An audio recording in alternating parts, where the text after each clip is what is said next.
immediately I just knew that I was going to prison and it was up to me what I was going to do with that experience to change my life for the better. And that's where I took my mindset early on.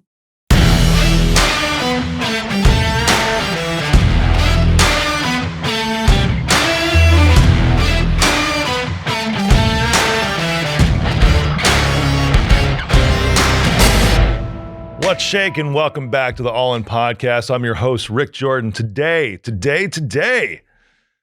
my guest at the age of 23 was sentenced to 7 years in prison for a crime that he didn't commit.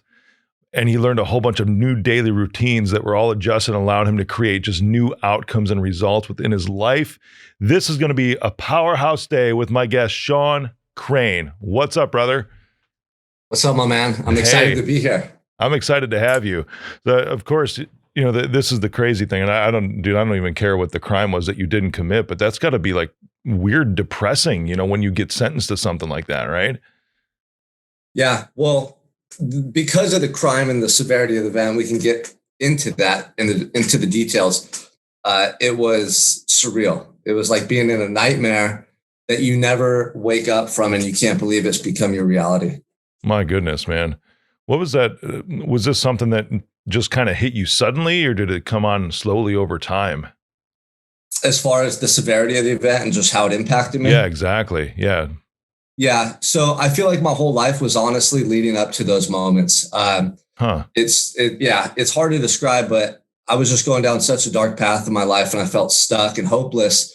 And ironically, going to prison was kind of like the light at the end of the tunnel, or provided me an opportunity to make a shift in the way I was living that I desperately needed. Wow, man. I'm trying to wrap my head around this because I had a buddy a few years ago too that had kind of a similar story. And while it was something that he did, he was actually drugged to put him in the position to where he would do this. You know, so his state of consciousness was altered. I mean, literal like illicit drugs that he didn't even know was in his drink, right? And then while he was on these things, he went into it. But then he was made an example out of because the same exact crime that somebody else committed just, you know, a month later. And now it was past the point of re-election for everyone else, you know, some of the judges and everything else, that they just made an example out of him and sentenced him to like 16 years in prison when somebody else got like 16 weeks of probation for the same exact thing. You know, what was your experience going through that process? You know, did you feel like it was fair, or what was it kind of biased? Yeah. So the legal system is not designed to find people innocent. It's designed to prosecute people. And, you know, I don't find fault with the DA or the judge in my case, because so many people come through their doors who have committed horrible crimes. And I think they kind of get tunnel vision. Like they look at what the police report is, they make a judgment call, and then they usually offer the individual a plea deal, which is a lot of time behind bars. And the DA in my case, her conviction rate was 99%. You know, they get promotions and they get accolades based on their conviction rate. So to be honest with you, though, I didn't waste any time or energy being upset or resentful. Even my lawyers thought I was guilty and they didn't do anything. The police report looked horrible. When I read it, I knew right then and there that I was going to prison because they wrote it up to really paint this grim picture of me. So I could have wasted a lot of time and energy trying to fight that or be upset. But immediately, I just knew that I was going to prison and it was up to me what I was going to do with that experience to change my life for the better. And that's where I took my mindset early on. That's awesome, man. So even when you started going through this process prior to sentencing, because I know that's like it's like the hammer drop moment. I mean, almost literally, right, with a gavel at the sentencing. So you started preparing mindset even before that point. Yeah. Like I previously mentioned, you know, unconsciously, I was like waiting for something to happen in my life that would just shake me to the core. Why is that, dude? So early on in my childhood, I had big dreams. I was an athlete. I was full of life and energy. I love my life. Yeah. And at home, there was a lot of things going on that caused me pain, emotionally, just, you know, traumatized me. And at 14, my dad went to prison. My freshman year, my first month, he gets sentenced to prison And it happened in a really traumatic fashion. He was arrested in front of us at gunpoint in front of my house. The whole neighborhood knew about it, my family, kids at school. And then, months later, my mom had battled addiction her whole life and she left us. So within a couple of months, I lost my dad and my mother, both related to addiction. And thank God I had my Uncle Mike there to raise me and my siblings and to take care of us. But what happened is I was shattered. I was broken on the inside. So I went from this fun, loving kid with big dreams, with so much passion and drive, to a broken individual, not really knowing how to cope with this, not wanting to even be alive in this new life. Like, I couldn't believe this had happened to me. So what I did is I started following in my parents' footsteps and using drugs and alcohol to numb my feelings and to check out. And I stopped pursuing my goals. I stopped going to school. I really went down this dark path. And I lost my identity in the process. So by the time I found myself in that jail cell, this had been a decade of just fighting and battling through each day to try to find some hope or something to cling on to get me through the day. And I didn't realize it, but I was carrying this huge weight on my shoulders and I had so much internal trauma that I hadn't dealt with. By the time I got to that cell, I just felt like, wow, I needed this. I'm ready to let go of that stuff from the past. I don't want to be a prisoner up here anymore. And how ironic that I had to be incarcerated in a physical cell to realize I had been a prisoner in here for decades. Wow. When you're in there, man, I mean, it almost sounds like you started this realization ahead of time, right? But when you were in, was there this defining moment for you to where you made that shift? I mean, because you were prepared, I hear that. But when you got in, wasn't like, all right, I'm here, let's do this? Yeah, so I was prepared, but I didn't know it. I knew that I was living the life that I didn't want. I knew that I felt stuck. I was addicted to drugs and alcohol, and I didn't know how to change. So by the time I got to that jail cell and I started coming off the drugs and alcohol and the severity of my situation, it was so surreal that it impacted me to the core. So I was very alert. I was like, my senses, everything was heightened in that moment. And then I started to accumulate some sobriety. And a month or two went past while I was incarcerated, where I was going to court and I realized they're not just going to kick me out. It wasn't a case of mistaken identity. They were actually saying, Sean, you did this. We're going to send you to prison. So after those first months of me being hopeful, like maybe this will all go away, maybe I'll be let out and everything will go back to normal, I started to look within. I was stuck in this cell 23 hours a day. And now I'm starting to feel alive for the first time in 10 or 15 years because I'm not numb anymore. And I just started to reflect honestly with myself for the first time in my life. And I felt immense guilt and regret for the way I lived my life. I didn't feel guilty for the crime they were trying to convict me of because I knew I was innocent. But I had immense regret and guilt for neglecting my life, for allowing my dreams to pass me by, and for living as a shadow of the person I felt in my heart I could be. So I started to have these breakthroughs about my part.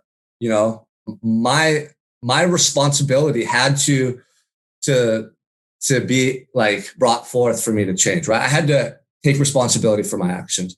And so I started to see that truth and I started to recognize my fault, my part in everything. And that's where the change started to take place. So, as I'm going to court and I'm in this cell all day long reflecting, one of the major breakthroughs that I had was a day in a holding cell at court. They take you out at 6 a.m. They take you down to the courthouse and you're there all day and you're shackled up like this in a holding cell. On this particular day, I was the last one to be seen. So I was in that holding cell from 6 a.m. until 4 p.m., just like this, shackled up, and there was people talking and then they would go and all of a sudden I was by myself and I was just reflecting on my life. Like, how did I get to this point? What happened? And I was thinking about my drug use and how I identified so heavily with being an addict. And I just realized in that moment, you never have to use drugs or alcohol ever again. And it wasn't a question. It was like a definitive statement. Before that, I didn't see myself as somebody who could live life and enjoy life free of drugs or alcohol. That's how I coped. And that's what I used, for so many years. And that was a monumental realization for me because now I had this new reality that was created from that thought. I had a new identity that I could start to embody. And so that was a really big step for me in the right direction. Man, I'm picking up on the very precise words that you're using as you're describing this, especially that pivotal moment where you said, I don't have to use drugs and alcohol again. So, inversely of that, I'm assuming that prior to that moment, you felt like you needed to, like that was the only way to get through life. Is that right?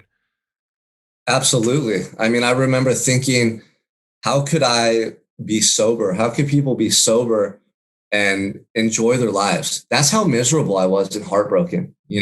I couldn't see myself not needing some foreign substance to feel all right inside. That's how shattered I was. So that moment for me was indescribable. I don't have to. I don't have to. Like you said, those and the way that thought hit me, it came out of nowhere. And it shook me to the core because it wasn't a question. It wasn't a hopeful answer. It was a declaration. Like, I don't have to ever again. That was 9 years ago. I've been clean and sober ever since that moment. That's awesome. Something man. changed up here forever in that moment for me. That's awesome, brother. Because it is a form of abuse, right? And it's I've always hated when people say, hey, you abuse drugs, you abuse alcohol, you abuse whatever else. But it's really, those are just the vehicles. That's all it is, because the abuse is really, you're putting yourself into a position of where you're abusing your own self. Absolutely. That I don't have to do that anymore. That's incredible, because it's almost like you're the abused and you're the abuser in just one person. It's this weird dichotomy of psychology. And it's cool because it's like that person who was being abused, that's who you were in that holding cell, saying, I don't have to do this anymore. I can separate myself from that environment, and really because you were forced to separate yourself from that environment too. But do you feel like you attracted this event in your life in some way to where it was like this person who was being abused by your own self was saying, hey, let me out? The way that event that night unfolded, it was so bizarre. I mean, every little detail, I went back and reflected on minute to minute how everything transpired 1,000 times. And I feel like it was a book written before I even got into that moment in time. Like every little detail, the conversations, the actions, everything had to line up perfectly for me to be accused and convicted. And it saved my life.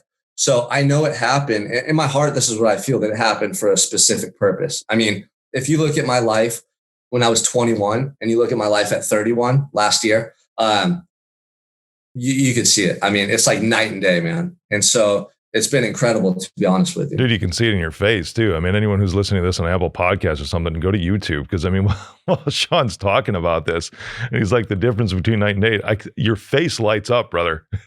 Just as you're saying that, same with like I don't have to do this anymore. Your face just lights up when that happens. It's noticeable. That's awesome. Yeah, man. Cool.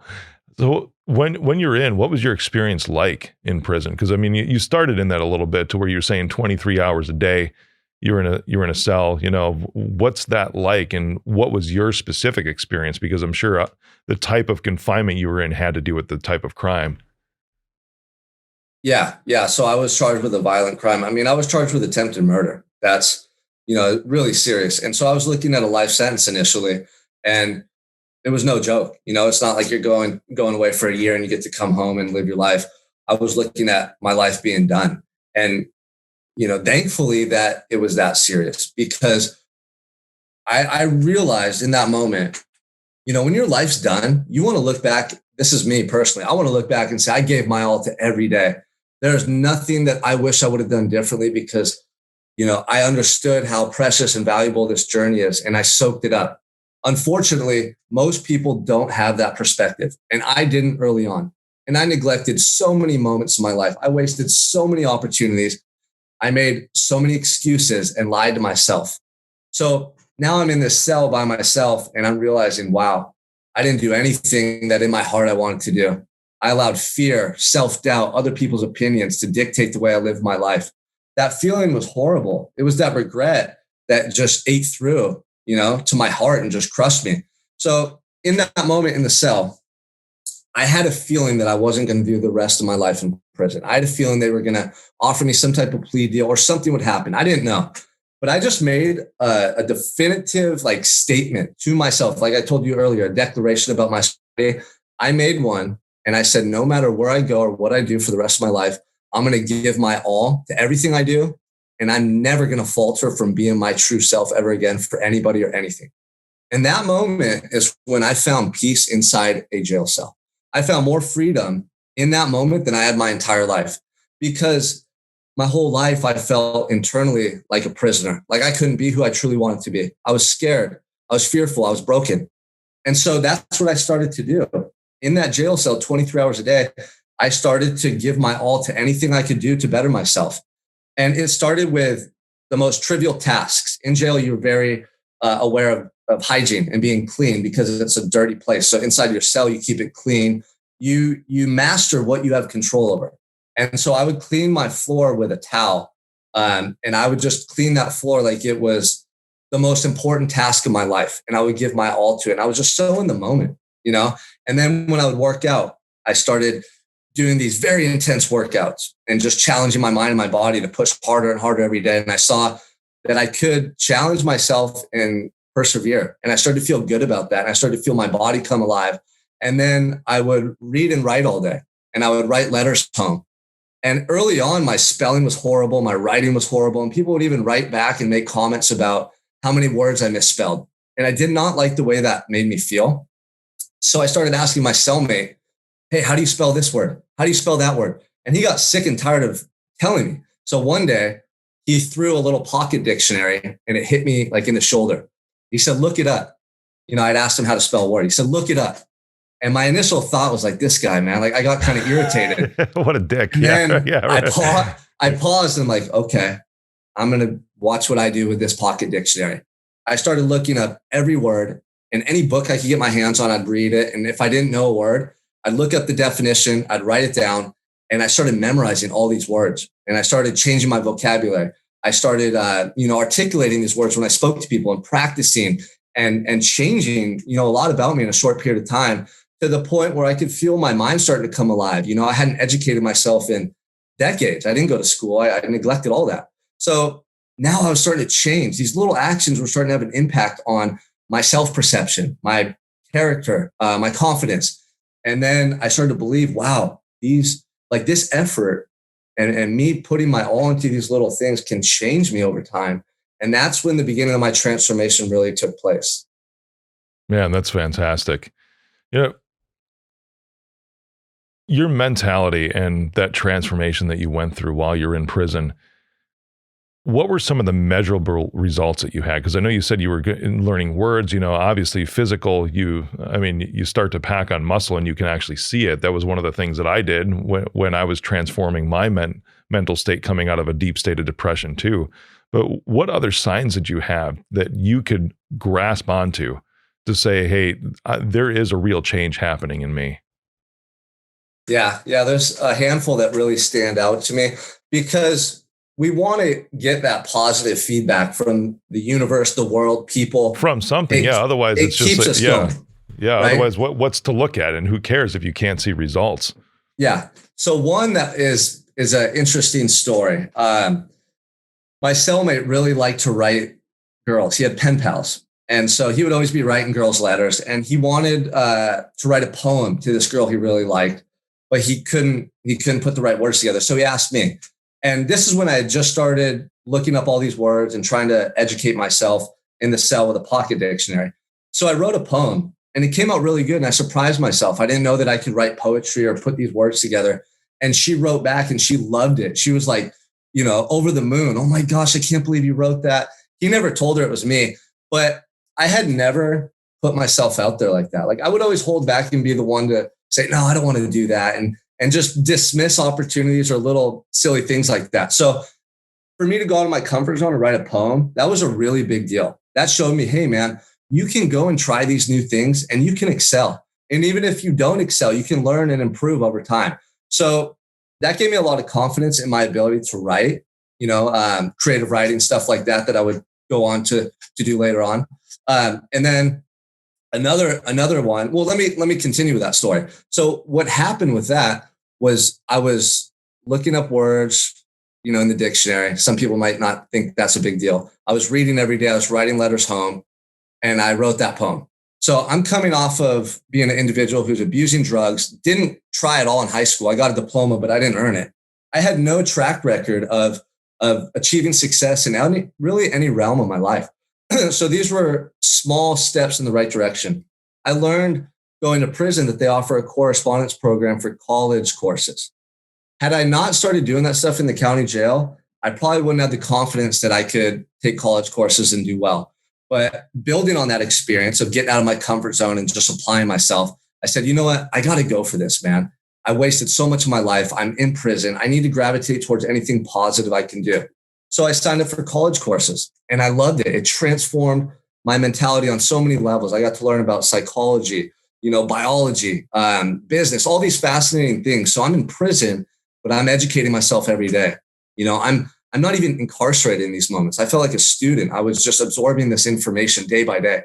And I would apply it, I would apply it, especially the psychology. I would apply it in that setting where I'm around a lot of negativity, a lot of different belief systems and people from different backgrounds. And instead of being judgmental or, getting in conflicts because of that, I would just use it to my advantage to try to understand these individuals. I would go into these day rooms or these different settings where you're around inmates.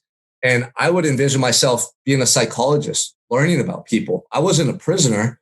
I was, an intern in a prison undercover as a psychologist. And this is the mindset that I had, because otherwise you're in a building with a lot of negative people who are violent, who are abusing drugs, and it's a really dreary setting. So doing that gave me purpose every day in prison. And then it allowed me to get college degrees. I ended up getting 4 degrees because I had time and I applied myself. Yeah, I got 4 associate's degrees. They didn't give you the opportunity to get bachelor's degrees or master's. I would have pursued higher education, but I got degrees in psychology, business, humanities through the arts, and then social and behavioral sciences or something else. But 4 degrees. Like, I got something. Right. And it got me 6 months off of my sentence. They gave me 6 months of credit for earning those degrees. So educated myself, changed my perspective, made my time valuable. And then I actually went home early because of that. That's incredible, man. You're talking about the other inmates there too, and you're saying it's a lot of negative people. Did you meet anyone else that was like yourself that was using this time to really, if I could use the word, rehabilitate themselves or really better themselves while they were there? Yeah, there's a handful. I mean, honestly, for every 100 guys, you'll come across one. That's the statistic. So when I did, it was nice to talk to people who are like-minded, who wanted to change. But what happened the first 3 years, I was very just tunnel vision on my growth, my changes. I had so much to do and so much work to do on myself that I couldn't worry about other people. I had to every day was an opportunity to get 1% better. So I was doing that. And for the first 3 years, I really didn't want to talk or engage with people more than I had to. I wasn't rude. I wasn't, disrespectful, but I just limited my conversations and my interactions. So about 3 years in, something happened where I felt that I could start to help other people. And the way this came about was I was automatically put into a drug program, because if you have a past record of drug and alcohol abuse or stuff of that nature, they automatically enroll you in a program inside the institution for rehabilitation. So I would go into these programs with a positive mindset. Okay, I'm sober. I want to, be sober for the rest of my life. And I'm just going to get the most out of this. Most of the guys in there did not want to be there. They were upset for being pulled into these drug programs. And they were really negative and confrontational with the counselors. So it was a really challenging environment to be in. And after completing the drug and alcohol program, they would ask me to stay on as an inmate counselor. They liked my attitude. They knew, what I wanted to do with my life. So now I'm mentoring these guys, and that's a tough position to be in because I'm an inmate too. They don't want to listen to me. So instead of trying to tell guys what to do or to say, oh, I'm doing great, follow me, I would just lead by example. They'd see me on the yard, the way I worked out. They'd see my daily routines inside the building and how disciplined I was and how I would exercise every day, educate myself. And I had a system that I followed. And they would see that I was in good shape. And then inside the drug programs, I started speaking. In front of groups of people and sharing my story. And that's something most inmates don't do. They don't want to be vulnerable because they think it makes them weak. So I started to just break all these stigmas by taking positive action. And over time, guys started gravitating towards me. They'd come to me and like, hey, Sean, can we work out with you? Or, hey, what are you doing? They were just curious. They saw that I was doing something different. And it was in that moment, I started mentoring other guys and I realized, wow, this is powerful. And I was seeing them change. I was seeing them get confidence by working out, and their mindset would shift. And then they would ask me about college courses. And now they're talking about maybe going home and trying something different than that old job or going back to their old environment. And I saw that I could have an impact, a positive impact on these guys. I knew that I could come home and do the same with people out here. And that's when like my desire to serve and to help people really was illuminated. That's when I really discovered that passion. That's awesome, man. What was the first thing you did when you got out? They drive you out in this van beyond the perimeter, and I saw my brother and sister That's so standing glamorous, there. huh? Yeah. Well, so you get put in the holding cell, and they give you what they call your dress outs. First time you get to wear regular clothes in 5.5 years. I'm wearing a jumpsuit and like whatever clothes you can get sent in on a package. Nothing like you get out here. So I felt so good putting on, the Nikes that my brother sent me, or whatever shorts he sent me in a shirt. I was like, wow, this is it. The first thing I did, I stepped out of that van. I just looked up at the sky and just howled. I just let out this big howl, like this yell, right? Like of freedom, kind of like Braveheart. And then I just saw my sister standing there, and the sunrise was coming up. It was in the desert and it was beautiful out. And I was just taking in all the colors, man. There was so much color and everything that I hadn't been used to seeing. And I just gave her and my brother a big hug, and we got out of there as quickly as we could. Did you go eat somewhere right away? I mean, what's Yeah. So of course you're excited to go eat some, right? It's like, what am I going to eat? That's the first thing. What are we going to do? So we were about 2 hours away from any establishments. We drove to Denny's, and I got a huge breakfast. I got everything you could think of on the menu, chocolate malt. I was just so excited, but you're not used to eating all that food and all those calories. It can make you feel kind of sluggish and mess with your stomach a little bit, right? So I ate it all. And then we drove to Huntington Beach in California, and it was beautiful out. It was October, but it was record-breaking heat. It was like 95 degrees, and the waves were huge. The waves out there were like 10 feet. And we hadn't planned this, but there was this little hut right near the pier, and they rent surfboards. So my brother and I actually got surfboards and paddled out in these huge waves. And I hadn't surfed for 7 years. I surfed when I was a kid a lot growing up in Santa Barbara. But we paddled out, and I'll never forget being out in that water, hours out of my cell. Like hours prior, I was in a prison, and paddling into my first wave, I felt like a kid again. I stood up and dropped in on this huge wave, and the surge of energy from the ocean just going through me, and rode that wave all the way down the beach. And it was an unforgettable moment. It was like, I'm back. Like, this is it. I'm back. That's awesome, man. And I'm not looking back either. Wow. So you're married and you have kids, right? Yeah. So I'm married and we have 3 children. Dude, how old are the kids now? Mason's 10 and a half, actually. Scarlett is 1.5, and Preston's 4 months. Wow. So your oldest, you were in prison while they were alive too. Yeah. Yeah. So he's not my biological son, but he's my son, right? I knew. Yeah. Okay. I actually knew him and I met him before I went to prison. My wife and I, we had a relationship, not what it is now. And we didn't talk the whole time I was in prison. I had to go on my journey to change myself. And she was taking care of herself and Mason. And it was just amazing, the timing. We talk about it all the time because I don't know if either of us ever thought we'd reconnect. She knew my story and where I went and always thought about me. She told me, but we weren't communicating. And one day I was sitting down at breakfast, in between sessions at the gym. I was working as a personal trainer at the time.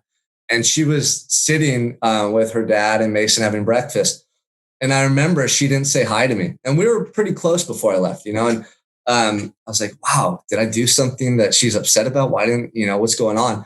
And I think I contacted her after she contacted me. And then, that was that, man. We just fell madly in love. And it was amazing. I mean, I had been wanting a family so bad. There was so many lonely nights in prison where I would just think, am I going to have children? Am I going to meet that person that I can, spend my life with. And it was really important to me because I'm a family man at heart. So to have that relationship with my wife and have our children together, it's incredible. That's awesome, man. How do you think you're going to, I'm assuming you're going to tell your kids about your experience at some point in time. How do you think that's going to go? What do you want to instill in them? Yeah. So Mason's 10. He knows. I talked to him about 6 months ago about it because I was writing a book about my experience and he was going to see it. And I didn't want him to hear about my story from anyone else. So I just told him the truth, every little detail, what happened, and really connecting my poor decisions early on growing up, because he's 10, he's getting to a really pivotal age, starting 10, 12, 13, how that can lead to really living a life that you're not happy about. How our choices when we're younger are important because that creates the same mentality that we have, when you're 15, 16, high school. And if you make bad choices, the punishments are more severe. Then when you get 18 and 19 and you make bad choices, the punishments are even more severe. So I just talked to him about how, I made bad choices when I was a kid and it led me down a bad path. And maybe I didn't commit the crime that sent me to prison, but I wasn't living the way I wanted. I wasn't being the person that I wanted. So he's really smart and he asks a lot of questions, and I always try to be honest, but tie it into a message that he can receive now and understand. That's great, my man. Do you keep in touch with anyone from prison? There was a couple guys reach out to me on social media. They see what's going on in my life and they're really excited and they check in. There was one younger guy that I was mentoring a little bit, and he did good for a while. He's actually back in prison, which was really sad to see. He's about 10 years younger than me. But other than that, not more than a handful of guys that we just touch base on social media. Yeah, that seems to be the case of things for the most part, right? I mean, unless you're like in a gang or something, then you're seeing those dudes every day. Yeah. I mean, I'm a family man. I run a business. Gang, I'm a busy right? guy. Yeah. So I spent a lot of time in there, but now it's time to soak up this time out here with the people I love. Right on, brother. That's awesome. So your book, right? Prison of Your Own, right? Yeah. Prison of Your Own. Yeah. That's awesome, man. What's the premise? I mean, obviously we're talking about the premise, but why would somebody want to pick that up, or what's your desire for it? I'm sure you had one saying, I'm writing this because I want. Yeah. Well, first of all, with the way this last year has gone, I know people facing adversity with coronavirus and being quarantined, it's challenging on them. I just want people to know that no matter what they go through in life, they're going to be faced with challenges. It doesn't have to define them or pull them away from their vision and their dreams and who they really want to be. We can go through some really extreme situations and persevere. So I wanted to illustrate me going to prison and how I was able to use that to my advantage to better myself.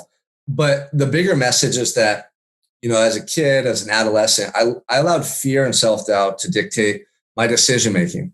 And it kept me frozen in place. I didn't take the actions I wanted. So I didn't get the results I really wanted in my life. And I lost myself in that process. I went to prison, a place where nobody wants to be. And I simply became so aware that I could start listening to my intuition and follow my heart, to take action to be the man I wanted to be sober, to educate myself, to be physically fit, and just to be a good person, and I did that in there. And it opened up a whole new world of possibilities for me. So, anybody that feels like they're stuck or struggling, chances are they're allowing that fear-based mentality to dictate their decision-making and their behaviors. And if we start following our heart and listen to that intuition that you have, you can massively transform your life in a very short period of time by following through with actions to reinforce those desires, not the fear that we reinforce through inaction. That's awesome, man. Again, everyone, the book is Prison of Your Own. That's available on Amazon, yeah? Pretty much everywhere, I would guess. Yeah, Amazon's the easiest way to get a hold of it. Nice. That's awesome, my man. And if you want to follow Sean, go to SeanMichaelCrane.com. That's SEAN, not SHAWN, SEAN, MichaelCrane.com. Brother, thank you. You've inspired me today and gave me some good insight. Yeah, I appreciate you having me here, man. I really do. You bet, brother. What's shaking? Thank you for joining me on the All In Podcast. Click the subscribe button and smash that bell for notifications. Text me, 312-535-8520. Follow me on social media at Mr. Rick Jordan. See you next episode. I am Rick Jordan, and I approve this message.